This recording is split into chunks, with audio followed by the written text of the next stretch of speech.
Gospodi Isuse Hrisте, Sine Božji, pomiluj mja grešnoga.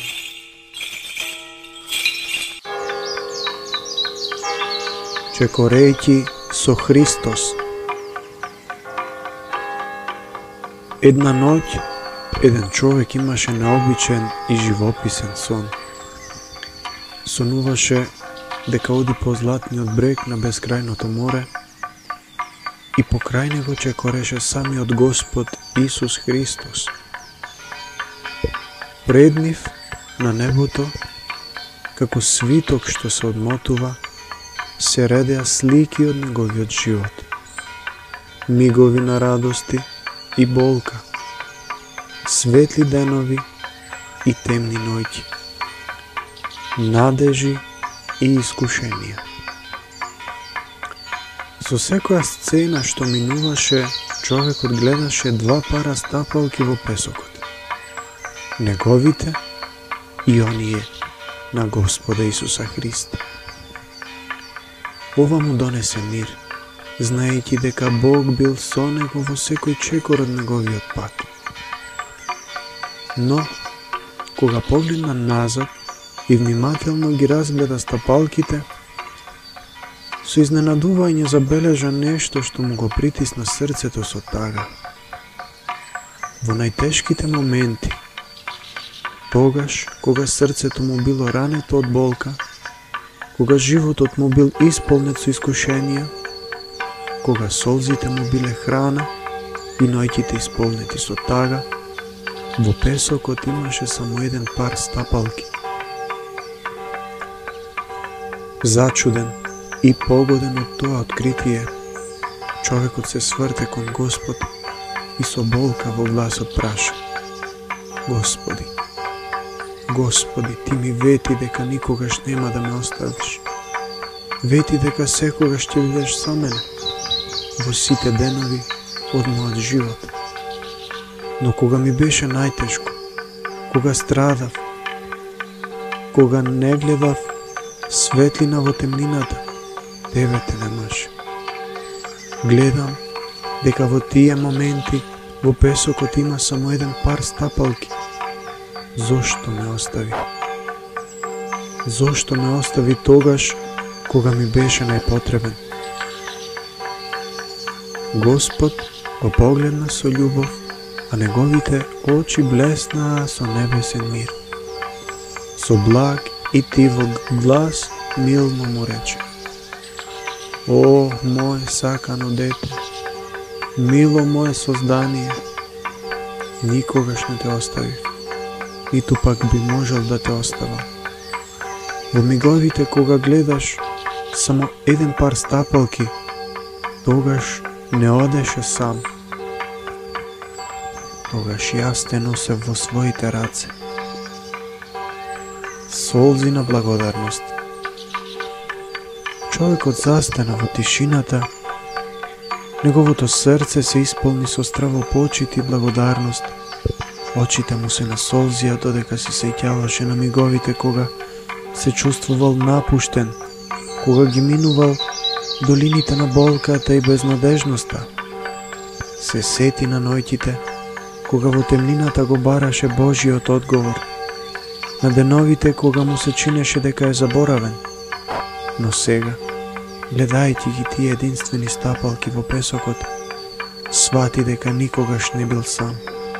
Тогаш, кога бил на работ на силите, кога очајувал, кога помислувал дека нема излез, токму тогаш Господ го носел, скриен од неговите очи, но присутен со целото свој милосрдие и љубов.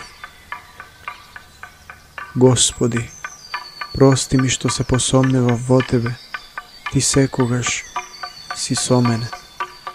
Дури и кога моето срце е премногу оптоварено за да Те препознае, извика тој со скршено срце, но со нова надеж во душата. Поука за сите нас. Оваа приказна не подсетува дека во животот сите ќе се соочиме со искушенија, загуби и страдања.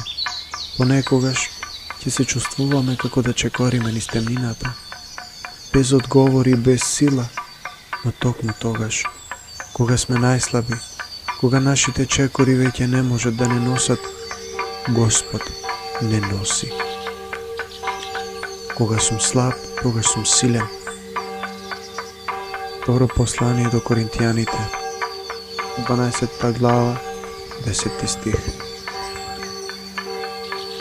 Како што грижлив пастир ја носи својата изгубена овца на своите рамена, така и Господ не носи нас низ нашите најтешки денови. Се што треба да направиме е да му веруваме, да му ги довериме нашите животи и да се потпреме на неговата бесконечна љубов.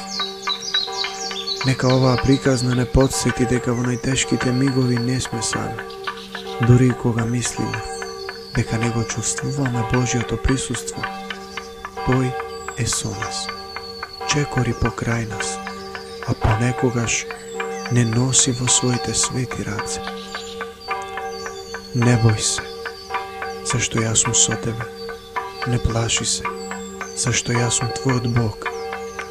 Ќе те зајакнам, ќе ти помогнам, ќе те поддржам со својата десница на правдата. Исаија, 41 глава, 10 стих. Амин.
Господи Исусе Христе, Сине Божий, помилуй меня грешного.